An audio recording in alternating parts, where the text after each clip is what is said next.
As it is written, eye have not seen, nor ear heard, neither have entered into the heart of man the things which the Most High have prepared for them that love him. I want to give all praise, glory, and honor to Yahweh Bashem Yahushai, Bashem Rachakodash. Double honors unto the elder apostles of the great millstone, the men who taught us this truth. And much love, greetings, and salutations to the elect tabernacle of David, the hopeful elect scattered throughout the four corners of the earth. And I want to get into, what the Lord have in stores for us, if we endure, this good fight of faith unto the end. And, I was reading across Isaiah, the 61st chapter, particularly the verse where the scriptures say that we will boast in the riches of the Gentiles. And, I thought to how our forefathers were living. They pretty much, they were gleaning, man. They were, they were waxing fat. They had riches. Man, Jake was good, man. But because of our disobedience, man, we fell all the way to the bottom, man. We fell rock bottom.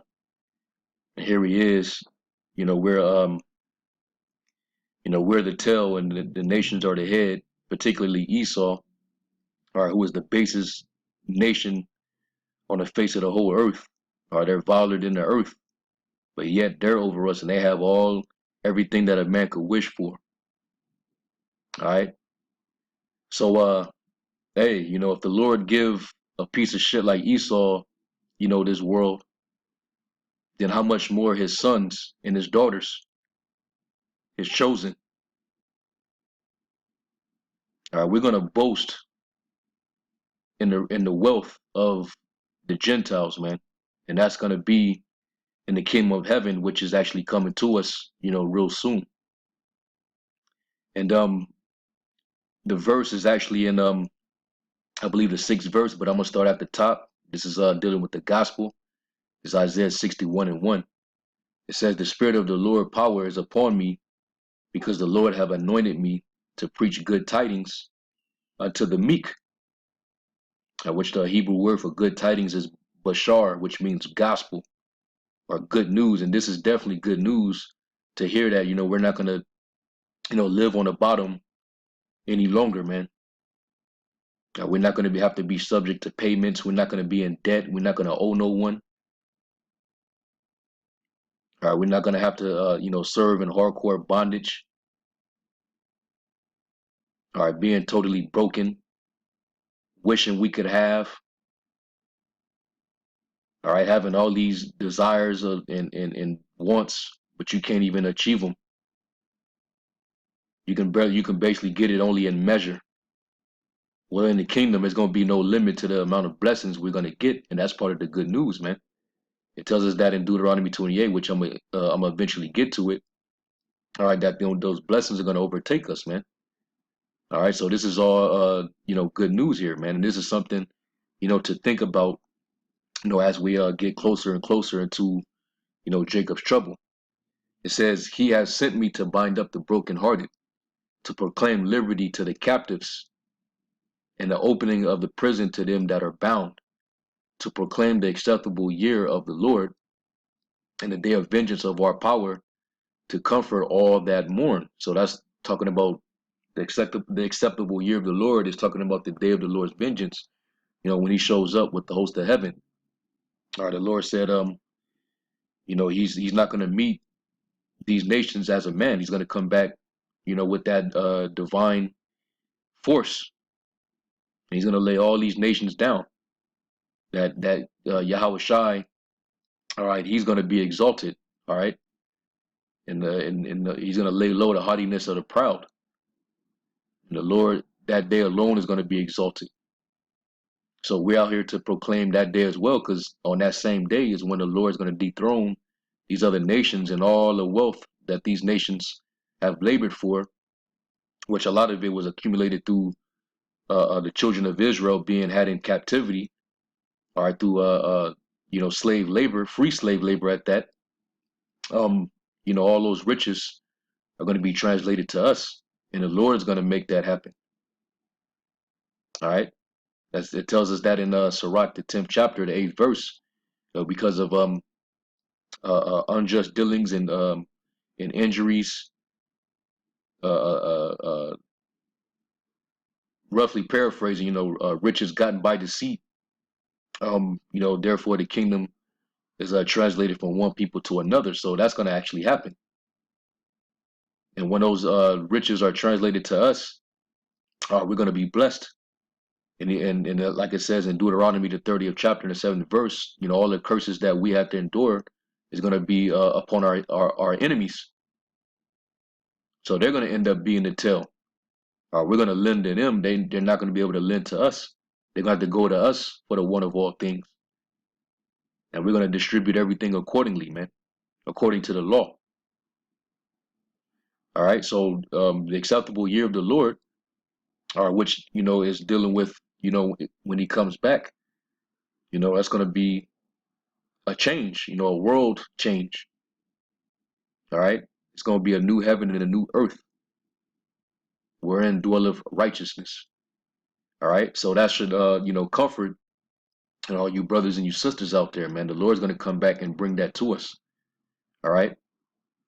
Verse 3, it says, to appoint unto them that mourn in Zion, to give unto them beauty for ashes, the oil of joy for mourning. Meaning what? When the Lord shows up, it tells how the Lord is going to wipe away our tears. There would be no more sorrow. Let's get that in Revelation 21. I'm going to just get straight to the point. Revelation 20, verse 1.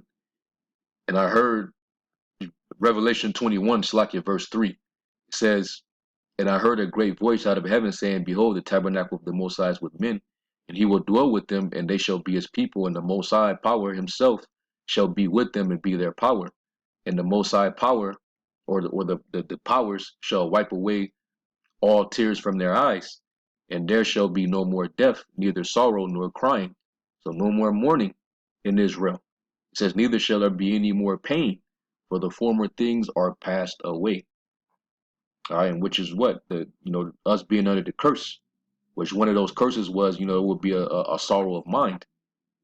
Okay, our life, would hang in doubt. We would have no assurance of our life. Well, that's going to be a thing of the past, man, because we're going to live forever. The Lord's going to give us everlasting life. That's why Yahweh Shai is to always be appreciated, man. Always giving thanks to the Father through the name Yahweh Shai, man, because we wouldn't be able to have these things if it wasn't for that sacrifice.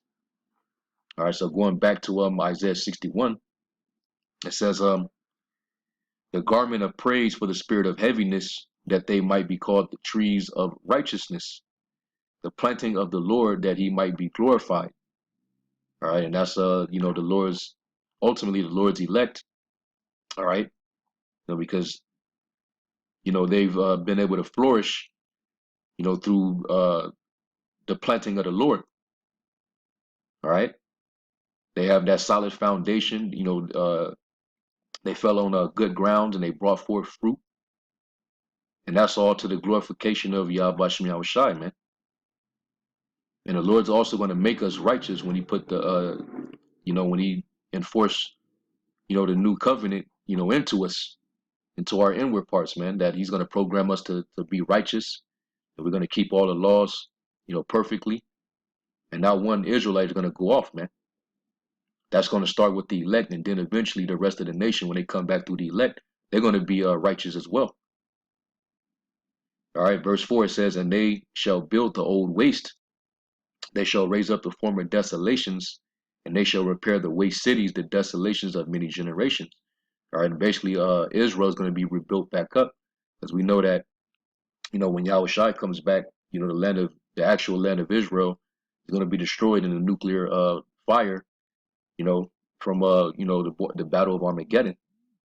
All those people that are in the land right now, well, not all of them, but the majority of them, they're a bunch of heathens that don't belong there. But the Lord got them there, because of prophecy. It tells us how, we will be scattered among the nations. We will basically be led captive among all nations, and the land of Israel will be trodden down of the Gentiles until the time of the Gentiles is fulfilled. All right, and they've had their time. They've especially Esau Edom. He has our holy land in possession, and he's been ruling the world.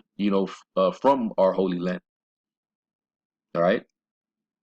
Esau is in his blessing. He's in his heaven right now, but he's getting ready to be taken out of it. Okay. So once our world is established, the heathen are going to build up the desolate waste. They're going to build up our walls, man. It tells us that in the previous chapter. Let's go to Isaiah 60. How they're going to build up, our walls, man. They're going to build up Jerusalem. Let me see, Isaiah 60 and 10, 11. Yeah, this Isaiah 60 and 10. It says, "And the sons of strangers shall build up thy walls, and their kings shall minister unto thee," meaning they're going to serve us. They're going to be servants. It says, "For in my wrath I smote thee," talking about Israel. All right, you jacked us up according to the curse because we went off. It says, "But in my favor have I had mercy on thee.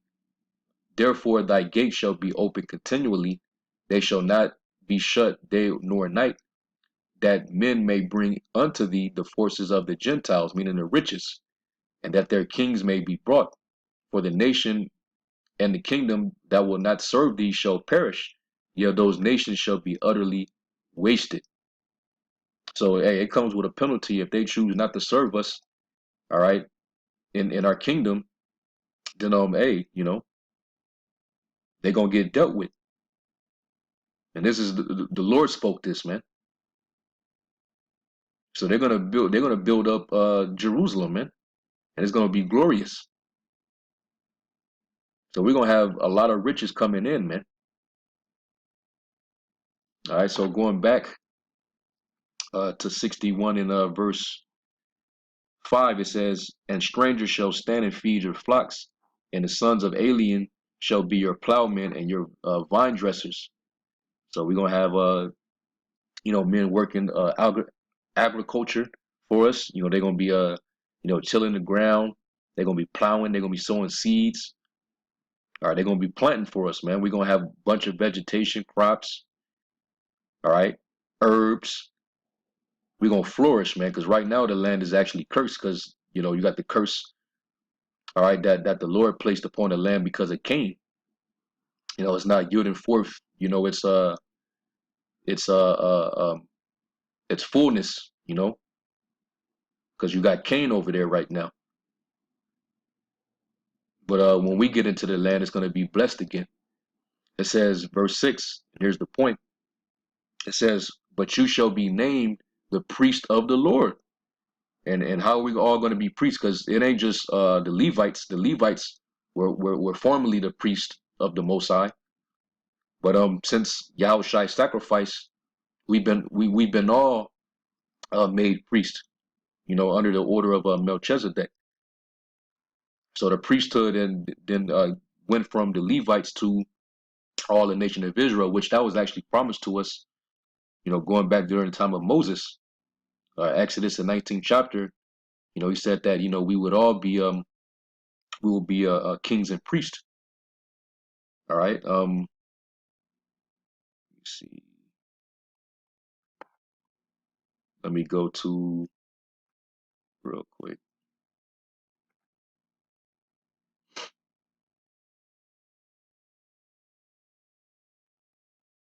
Yeah, let's go to Exodus 19 and starting at verse 5. And we're going to have to be priests unto these nations. We're going to have to teach them how to keep our law. Because like I said, if they will not serve us, then, it will perish. And there's even scriptures that prophesy that if they will not keep uh, uh, the Feast of Tabernacles, they would have a famine. Okay, so these nations will have no choice, man. Like it says in Isaiah, the second chapter, the law is going to go forth out of Zion, man. Okay, it's going to come straight from the mountain, which is the government. That's going to be the hegemon of the planet Earth, the 144,000 of Israel, the chosen. All right, so this is Exodus 19, 5 and 6. It says, "Now therefore, if you will obey my voice indeed and keep my covenant, then you shall be a peculiar treasure unto me above all people that are, for all the earth is mine. And ye shall be unto me a kingdom of priests and an holy nation. These are the words which thou shalt speak unto the children of Israel." All right, and when Yahushua comes back, all right, we're going to be made kings and priests. This is Revelation 5 and verse 8. It says, "And when he had taken the book, the four beasts and 24 elders fell down before the Lamb," talking about Yahushua, "having every one of them harps and golden vials full of odors, which are the prayers of the saints. And they sung a new song, saying, Thou art worthy to take the book and to open the seals thereof," which Yahushua did that. And he opened up our understanding, man. This is only amongst the elect. The 144,000 are only able to receive the new song and sing it. It says, "For thou wast slain and hast redeemed us to the Most High by thy blood out of every kindred and tongue and people and nation." So Israel was scattered amongst us, among all the nations. So therefore they've been redeemed, all right, among all those nations. So when you read like Revelation 7 and 9, it talks about that great multitude, that could not be measured nor numbered, of all kindred, tongue, people, and nations. That's talking about Israelites that are scattered amongst them. Okay, and I'm gonna go back to Isaiah 61 to prove that that's talking about Israelites. It says, "And has made us unto our power kings and priests, and we shall reign on the earth." All right. So let's go back to Isaiah 61. It says, "But you shall be named the priest of the Lord. Men shall call you the ministers of our power. You shall eat the riches of the Gentiles, and in their glory shall you boast yourselves." All right. So in their wealth, we're gonna be boasting, man. Okay. And these nations, they're gonna know that we're the children of the most, we're the sons and daughters of the Most High. So they're gonna deify us. They're gonna bow to us, man. Even to the point of envy in their mind. They're gonna be envying, how much we came up, because they're used to seeing us rock bottom, man. We live in a pissy, shitty ghetto in the projects, in the vadios, on reservations, man. Stacked on top of each other in buildings, man. Have barely any space, no privacy. That's how we live right now under these curses. But you know how Jake get when they get a little money on them, they start flashing and they boast. You know that shit. That's a culture in itself amongst Jake, especially in the hip hop world. A lot of the music is about boasting, man. So we're gonna boast in these nations' faces, especially Esau, man. While he's in those pits shackled up, they're gonna lose everything, man. It says, "For your shame you shall have double, and for confusion they shall rejoice in their portion. Therefore in their land they shall possess the double, and everlasting joy shall be unto them.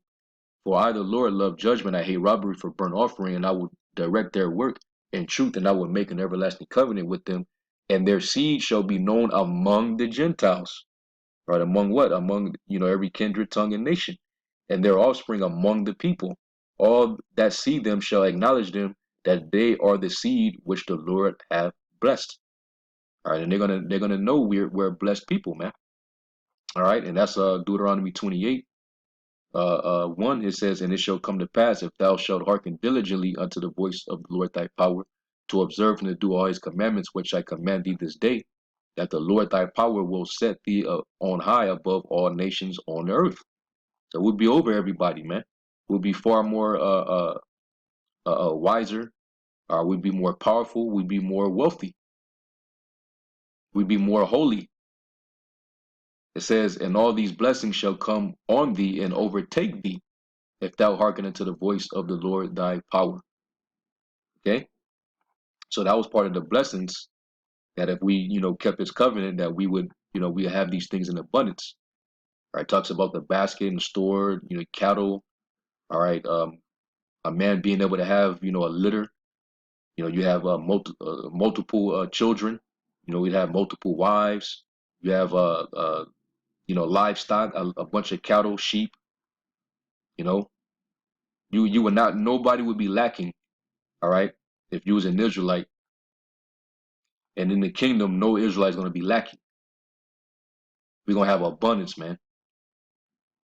All right, and all right, going to the time of Isaac, there was a time where he was blessed, and he was so blessed that even the nations, round about him, they were envious. This is Genesis 26, and let's go to, because this is when there was a famine in the land. Yep, there was a famine in the land, and he wasn't supposed to go into the land of Egypt, so he, went to the land of Canaan, right? And let's start here. This is Genesis 26 and verse uh 12, and this is after, because he was passing through with his wife, Rebecca, and they saw how fine she was, man. And he sensed that they were going to try to plot to kill him and take his wife from him. So he played it off like, they were just sister and brother. The same thing that Abraham did with his wife Sarah. But then they figured out like, no, that's his wife. Why are you playing like that, yo? You trying to get us killed? Because even though these nations are base, but they had a little more integrity back then than they do now. Okay, they knew that was some fuckboy shit to lay with another man's wife. All right, so after that happened, they allowed Isaac to sojourn in the land, and this is what happened. The Lord increased Isaac, as Genesis 26 and 12 it says, then Isaac sowed in that land and received in the same year 100-fold, and the Lord blessed him. All right, so this was before, all right, what the Lord had Moses, come down to tell the Israelites in Sinai about being blessed. All right, our forefather Isaac experienced the blessing. It says, and the man waxed great and went forward and grew until he became very great. All right, and nobody came against him because the king charged all the people that, hey, if anybody lay a finger to this man or his wife, hey, you're gonna get put to death. You're gonna get dealt with. So nobody touched this man. So everybody thought the land, they had respect for him. So when they left him alone, man, he started to increase in their land. And you talk about, the curse where it says, the stranger that is within thee shall get thee above thee very high, and thou shall be brought low. What scripture is that? Deuteronomy 28, and where is it at? Because that's actually, what we're experiencing, man. We're on the bottom, and these other nations, they're able to get up quick. They can accumulate wealth, easily, and a lot of them do it to, by exploiting us. Taking our money, they set up businesses in our neighborhoods, and they just eat, man. We give all our money to them. This is Deuteronomy 28 and 43. It says, "The stranger that is within thee shall get up above thee very high, and thou shalt come down very low." All right, and that's we have to experience that on this side. But in the kingdom, it's going to be the opposite. All right, and this was what Isaac actually experienced. This verse 14. It says, "For he had possession of flocks and possessions of herds and great store of servants, and the Philistines envied him." So he was shining so hard on them that they started to envy him. Like, yo, this dude came up a little too quick. Like, hey, yo, bruh. You kind of, you shining a little more. You shining a little bright over there, bruh. You know what I'm saying? Like, hey, you doing the most, man. And you just got over here and you already just doing the most. So they was envying him, man. They was hating. Hey, so just imagine when we get in the kingdom, man, how blessed we're gonna be. We're gonna boast. There's verse 15. It says, "For all the wells which his father's servant had digged in the days of Abraham his father, the Philistines had stopped them and filled them with the earth." So they was like, "Nah, hell no, man. They ain't finna have all this water and all these wells, and this guy's this dude is he's just doing it, man. So let's put some cement in his man's well, man, his cistern, so he don't get all that water. You see how these nations, they haters, man. When you get to getting blessed, you start flourishing, man. People will hate you. All right, but anyway, it says, "And Abimelech said unto Isaac, Go from us, for thou art much mightier than we." It says, "And Isaac departed thence and pitched his tent in the valley of Gerar and dwelt there. And Isaac digged again the wells of water, which they had digged in the days of Abraham his father. For the Philistines had stopped them after the death of Abraham, and he called their names after their names by which his father had called them. And Isaac's servants digged in the valley and found there a well of springing water. And the herdmen of Gerar did strive with Isaac's herdmen, saying, The water is ours. And he called the name of the well Esek, because they strove with them." So they started to fight, over those wells, man. You know, that's all. That's always been a thing that causes wars, is resources or riches, wealth. You know, so that happened then. It says, "And they digged another well and strove for that also, and he called the name of it Sitnah." So everywhere he was going, they would try to fight him for it. Hey, in the kingdom, they're not gonna fight us for shit. They're just gonna bring it to us, man. That's the difference. All right. It says, "And he removed from thence and digged another well, and for that they strove not. And he called the name of it Rahabath, and he said, For now the Lord hath made room for us, and we shall be fruitful in the land. And he went up from thence to Beersheba." All right, so he became fruitful. He had riches, man, and they envied him for it. So he had to have been, with all that land, and it was to the point where he was taking up all their land, and they was getting mad. He had to have had a lot of riches to store. You know, he had to have a certain amount of land to store all those resources, man. And guess what? Even King Solomon, when he became king, he literally had whole storehouses, all right, that made up cities. He had cities of storage houses, man, to store his horsemen, his chariots. As a matter of fact, let me get First Kings 4, and then we're gonna go to chapter 9, just so you can see a glimpse of what King Solomon had, in which that's just an inkling, man, of what we're gonna get in the kingdom. Okay, uh, there's a First Kings 4, and I'm gonna read verse 7, and I'm gonna jump down. It says, "And Solomon had 12 officers over all Israel, which provided victuals, or food, for the king and his household, each man his month in a year made provision." All right, and basically a provision is like a calculation or a measurement, or to contain certain goods or resources. All right, so basically every month there had to be a calculation or a measurement of all the goods that Solomon would actually use every month. So that shows a lot, man. This man had wealth. Okay, he had abundance, man. All right, jumping down, verse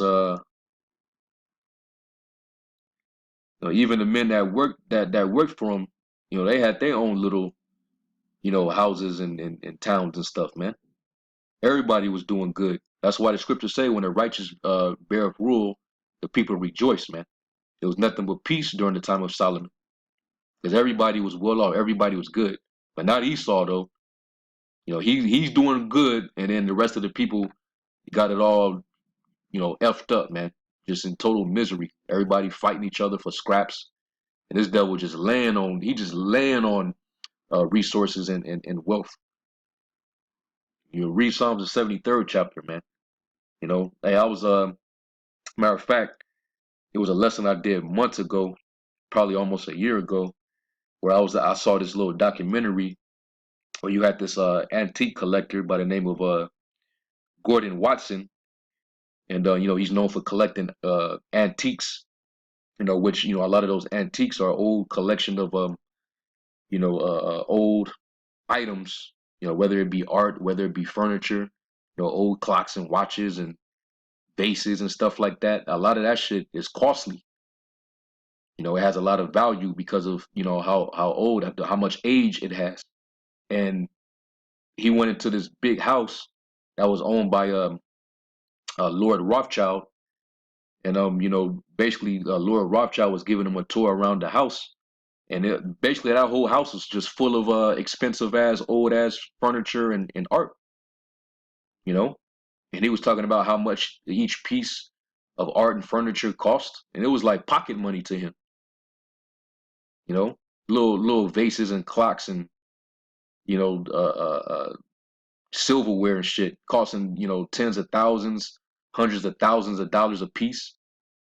Certain pieces millions of dollars, and that's nothing to him. That's pocket money, you know. And it's just laid up in that house, man.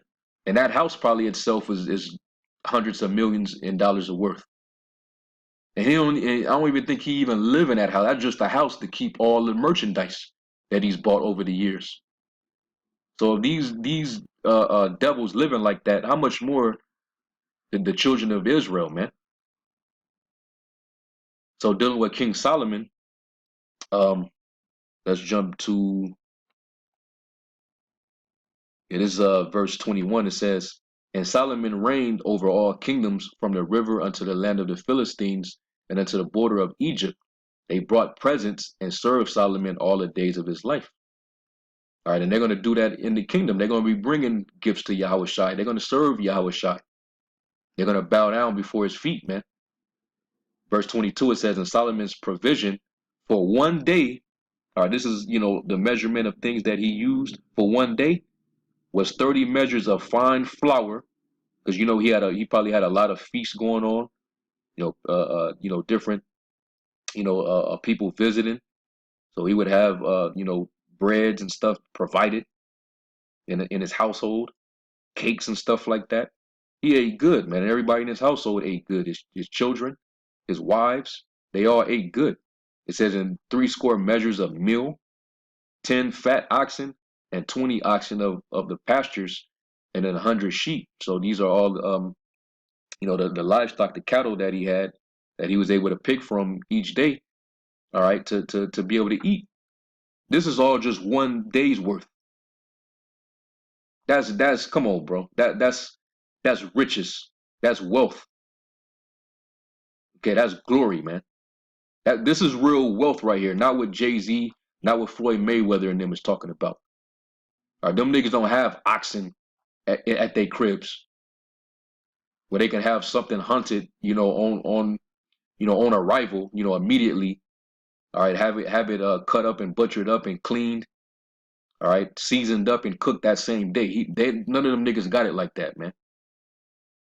Okay, they don't have a farmland where they can have all this livestock raised.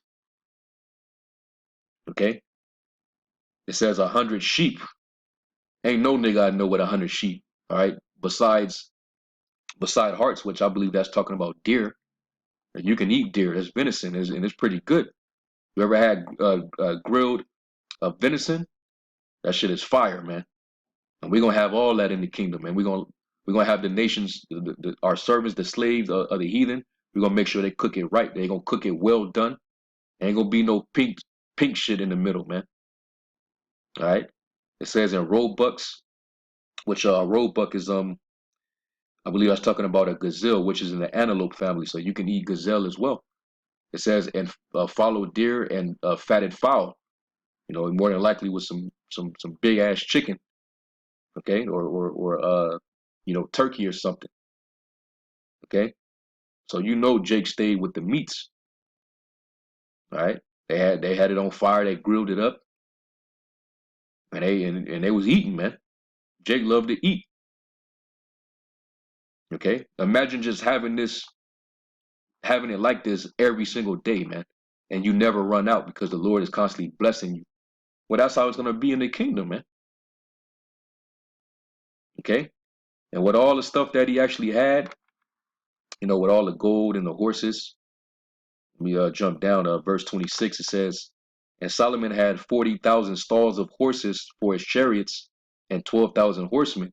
And those officers provided victuals for King Solomon and for all that came unto King Solomon's table, every man in his month. They lacked nothing.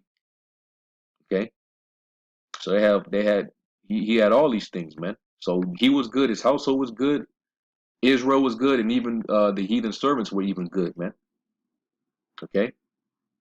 So let's go from there to Kings, the 9th chapter. So just imagine having all these things. Of course, these heathens are going to see that, we're flowing in wealth. And the fact that we're going to boast, we're going to put it in their face. We're going to rub it in right in their grill, man. You know how Jake, man, we get like a, man, come on, man. Jake will teach you how to stunt, man. Like G-Unit said back in the day. All right. Hey, Pox, was that song Straight Ballin'? I would like to share a definition of balling with you white folks. But now, y'all know that song, Straight Ballin'. Hey, we gonna ball, man. All right. And that's in the kingdom, man. All right. This current life, man, this ain't living. Okay. Living paycheck to paycheck. You happy because you making, $100,000 a year. That ain't shit, man. Okay. Compared to the super elite, man, you piss poor, man. All right. You just living in a better condition than, the lower slaves. This is 1 Kings 9, and this was after Solomon had the temple built as well as his palace, his mansion. Let me jump down to verse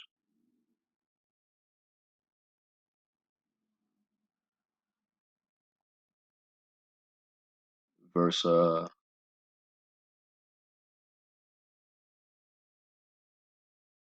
is 1 Kings 9 and 15. It says, and this is the reason of the levy which King Solomon raised for to build the house of the Lord and his own house, and Milo and the wall of Jerusalem, and Hazar and Megiddo and Gezer, for Pharaoh king of Egypt had gone up and taken Gezer and burned it with fire, and slain the Canaanites that dwelt in the city, and given it for a present unto his daughter Solomon's wife.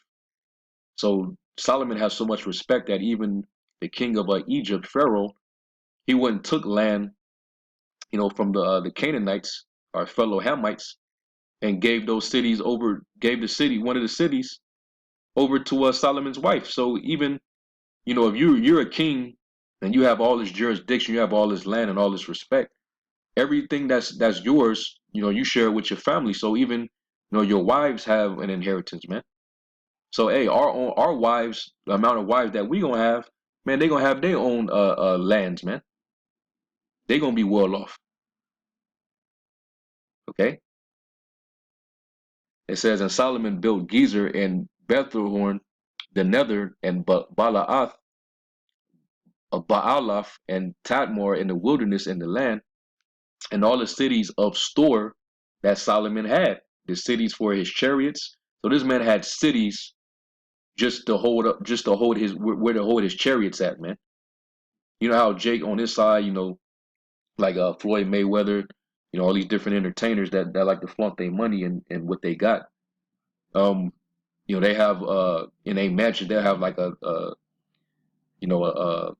multi-car garage, or it look like you at the damn dealership, and they got all these fancy cars, whether it be a Maybach or a Bentley or a Phantom or a Rolls Royce or whatever, a Lambo, a Audi. Well, Solomon had cities that stored his vehicles. You niggas, you Jake in the world, man. All right, you're not fucking with Solomon, man. You're not on Solomon's level, man. Which Solomon is Yahweh Shai. You ain't gonna be on Yahweh Shai's level. That's for sure. His man had cities just for his chariots, man. We the best we can get is a 2-car garage. All right, in our home, we live in an apartment. You ain't got no garage. You got to park in a parking structure, assigned parking. You know, Jacob park they little Audi or a little Mercedes or whatever, but it'll be in a damn parking lot. Somebody can come and take that shit, or it could be repoed or something. Solomon had cities for his vehicles, man. Talking about on a level. It says in cities for his horsemen, and that which Solomon desired to build in Jerusalem and in Lebanon in all the land of his dominion. All right, so the things that we would normally put in our closets and shit like that, and Solomon had a city for it to hold abundance of it, man. So just imagine how the kingdom is going to be, okay? Where you're going to have cities just to store up your riches. And you'll have servants basically going into them cities and bringing certain measures of it, to where you at anytime you want it. That's what the Lord meant by when he said, the Lord will give you of your heart's desire, man. Okay? Psalms 21 and 2, it says, thou hast given him his heart's desire and has not withholden the request of his lips. Okay? I believe there's another precept that goes into that. Yeah, ask of me and ask of me and I shall give thee the heathen for thy inheritance. Yeah, we gonna also own these nations too, man. We're gonna make them, work for us. They're gonna do whatever we tell them to do. Okay? Part of being a king is having servants, man. That's royalty, man. Um, uh, there's another precept, but I don't see it in the cross references. But it's all good. But hey, this goes to show you how we're gonna have it, man, and why we're hasting the coming of the day of the Lord, because we're looking to that, man. We're not looking for this current wicked ass kingdom to continue any further, man. Jake, that's of this world. They still want this to continue. That's why they're gonna go down with this current world. They don't have that ruling class mentality. They have a compartment mentality, man. Still in a box. They think this is as great as it's gonna get. All right, but we have the vision, man. We understand that there's much more greater prepared for us, and this ain't it, man. Okay, so we're gonna have abundance, man. We're gonna be blessed. Okay, and it says, in our riches, all right, we're gonna eat the riches of the Gentiles, in their glory we shall boast ourselves, man. Okay, and they're gonna be envious, but they're not gonna be able to do nothing about it, man. It says that the heathen shall envy thee. All right, but we're gonna have abundance, man, and nobody's gonna be able to do nothing to us. All right, well, let's go to the different translations and see what they say. All right, the pretty much says the same thing in the New King James. Let's get the New Language translation. It says, "You will be called priests of the Lord, ministers of our power.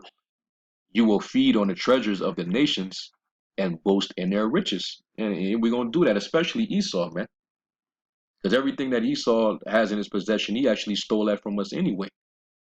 All right, he stole from us during the Babylonian captivity with the Babylonians, and he also stole from us, during the Roman Empire, man. How was he able to fund the amphitheater? He took the riches out of the temple when they sacked it. Okay, and and how did they fund America? How did they fund their current world economic structure? Through the transatlantic slave trade, man. That was their start, and they since then, they became stupid rich, and now they're trying to carry on with their whole new world order, and they think that they're going to live forever and ever. But the Lord, hey, there's no counsel against the Lord, man. Okay, why do the heathen rage, and why do they imagine a vain thing? All right, the Lord is laughing at you, devils. You ain't gonna hold on to these riches. You're only keeping it warm for us. Because Job, the 20th chapter says you're gonna restore it, man. You're gonna vomit them up. That what you labor for from your youth, you're gonna vomit that up, man. And we're gonna get that restitution, okay? But we're gonna go to war with you first, and that's when Yahushua comes back. All right, and once we get all those riches into our hands, we gonna boast, man. It says, and you will be called the NIV, and you will be called priest of the Lord, and you will be named ministers of our power. You will feed on the wealth of nations, and in their riches you will boast. And just like when we came out of Egypt, it said that we spoiled the Egyptians. The Lord gave us favor in their sight, and we spoiled them, and we took all their gold and their silver, all their precious jewels, and we made earrings and bracelets and stuff out of it, and we were boasting, man. We spoiled those Egyptians. Okay, so how much more in this time, which we ain't gonna carry nothing out of Babylon because everything's gonna be destroyed here. But across the rest of the world, all that is gonna be given to us, and you ain't gonna be totally desolate. You're gonna have money, and you're gonna have a monetary system, but it's gonna come from us. We're gonna set everything in motion, and we're gonna teach the nations how to live life on the earth as it was intended to be. Eastern Standard Version says, "But you shall be called the priests of the Lord, and they shall speak of you as the ministers of our power, and you shall eat the wealth of the nations, and in their glory you shall boast." All right. So hey, I'm gonna just stop it right there, man. Okay.